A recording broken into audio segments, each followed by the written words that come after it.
So there's kind of some aliens in this, or Yeah, well, well, I see you paid as much attention to the trailer as I paid to the whole film. and it's time for this.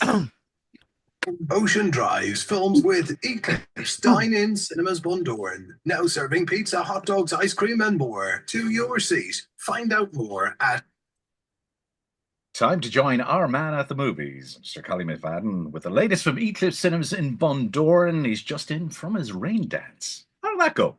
Pretty well, pretty well. Uh, we had so many movies last week. I just couldn't get people in, so I said, let's ruin the weather for everyone over the weekend. And Oh, yeah. here we go. It's miserable up here too. Okay. Okay, we're in agreement. Oh, that's fantastic. You got a very mixed week this week.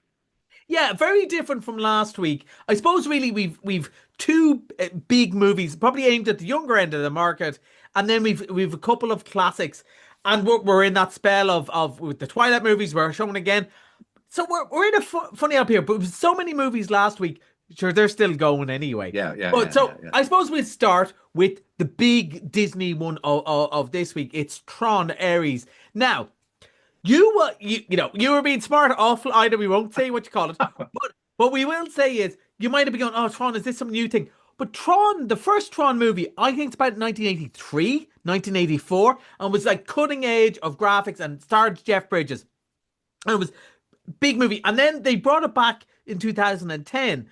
Quite a long while afterwards for a second one, and now we're getting the third with a whole new cast, all the new effects, new soundtrack by Nine Inch Nails. It's pretty spectacular looking, it is too. We'll play a clip and then I'll tell you a little bit about it and what it's about.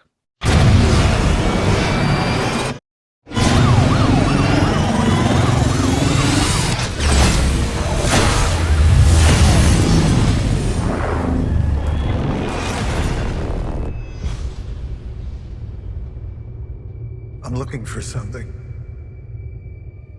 Something I do not understand.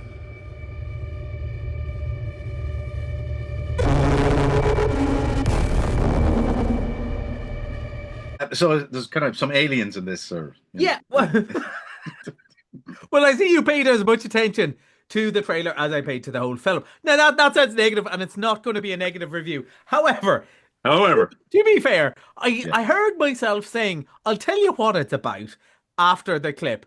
I have to be honest, I have no idea what it's about. But again, not in a bad way. I'm not sure. I said to someone else, I'm not sure it's not just about people looking really cool and amazing music. And kind of the early ones were a bit about that too. It's saying, oh, AI, AI and is what everyone's talking about. And that is true.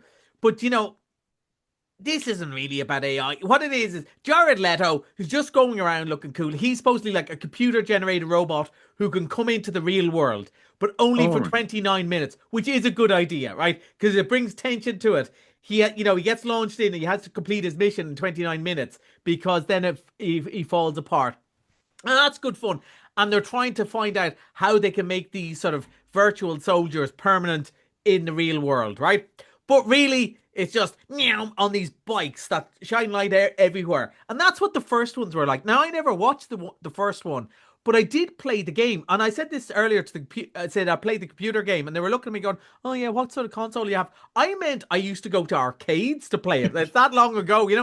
And I thought this was quite fun. Now, I must mention my good friend Michael, who came down to see it. Michael is a big Tron fan, but he's of the generation that the second one, 2010, was his big movie, which had a soundtrack by Daft Punk, and he loved that. So he really enjoyed this, but also said, "Oh, I still think the second one is my favorite." And I think it might be one of those things that if you're 11, right, and you like computer games, you're going to think this is great and it's for you. And you're going to hear probably Nine Inch Nails for the first time, who are a great band, and hear this pumping music. Jared Leto looks cool, and the bikes you've seen in the clips yeah, are yeah. pretty spectacular looking. It's all Bit of red. Batman, though. Bit of Batman. It's all bit Batman. It's very much the Matrix. But to be fair to them, the first movie was in the early 80s. So a lot of the Matrix, a lot of the things you might think it's ripping off, it were actually taken from the original Tron.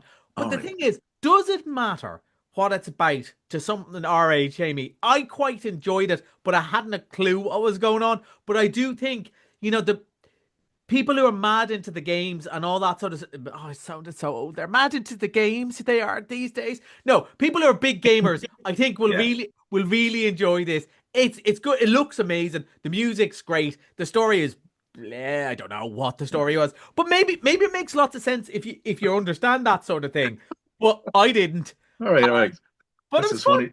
I This is didn't hate it. I yeah. really thought I was going to hate it. And I know, but it has to be said, I haven't seen the other movies. Like Jared Leto would annoy anyone, but loads of people love him. I love Okay. 30 Seconds to Mars, but like the man loves himself. If I could meet a woman who loved me 1/10 of as much as Jared Leto loved himself, I would be a very happy man indeed. All right, enough of that. We seem to have gone off the subject. I'm gonna cart this, and we're gonna play it at Yes. the end of the year. Review of the year. All right. Yeah. Okay. I was looking at it. Is this something for the kids, or is it a zombie movie at night at the The apocalypse, right?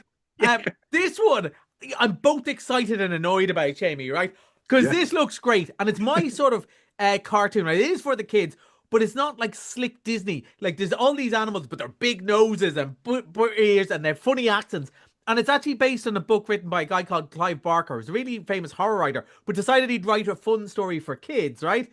And it's about all these animals are at the zoo, and the other animals start turning into zombies, and they have to defend themselves. And it's funny, and it's quirky, and it's all, the animals are weird and odd. And I love that sort of thing. You might remember earlier this year, we talked about a movie called Dogman. It's the same anarchic sense of humor.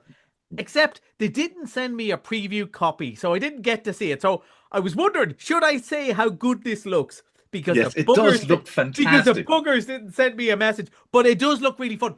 And particularly if you have kids who, love, like a cartoon, but they do like a bit of little light horror, a little Halloweeny. This one looks really fun and has a sense of humor and a sense of, not everything is as that American beautiful stuff. They're all weird. If you like Curse of the Were-Rabbit and stuff like that, and Corpse Bride, I think this looks really fun, and it's going to be around for the whole of Halloween. But it opens this Halloween, weekend. yeah. I said that, and it looks like one for the family, doesn't it? Yeah, absolutely. Yeah, I think so, yeah. I laughed out loud at the trailer several times. Yeah. Hey, fair play. Now we got a special, and what's this coming back for? Is this there's a thing called Wayne Fest. I don't know if you're familiar with it out in the Northwest, where they put on events for children, particularly through Donegal and Derry. And as part of that, they're bringing back Matilda, the original Danny DeVito one. And look, great movie. We had schools in today watching it. I have to say, it's brilliant. And it's brilliant to see 5-year-olds come out. Like, this movie was made at 96, I think. 96. 5-year-olds come out and go, oh, mister, that was brilliant. Because it is. Roald Dahl, horrible man, but what a brilliant writer. And, like, timeless stuff. We were talking about stuff that has dated. It is timeless. That stuff about the magical girl who's kind of bullied at home and she gets the powers. Like, it just... every kid's dream about how, we're going to make things all right. And it's just so brilliant. Mara Wilson, who, she's in a good few movies, but to be in that Mrs. Doubtfire and Miracle on 34th Street, like, three of the people, like, she's in her 30s now, maybe her 40s. People are going to be watching her as a child all their life because those films do not age ever. Matilda, it's only $3.95. It's only for this weekend, and what a brilliant movie. And you said about of all ages, it's one of the ones the teachers weren't coming out for a coffee. The teachers were glued to it as well because it is brilliant and timeless. It's one of the great ones. The old Twilight saga continues. Yeah. And I have to say, the first one did very well. There were loads of people and I was curious that, talking about timeless stuff, I was curious to see if it would be people in their 30s who came the first time around. No, it was a new generation of mostly teenage girls who love it. And they love the story. And they kind of like some of it, ironically, because some of that has dated. It's a bit, to them, 2008 to them is like 1971 to us, And like, they just think it's hilarious. And the fashions and stuff. But they also love the story. And it's timeless romance stuff. And it's fun.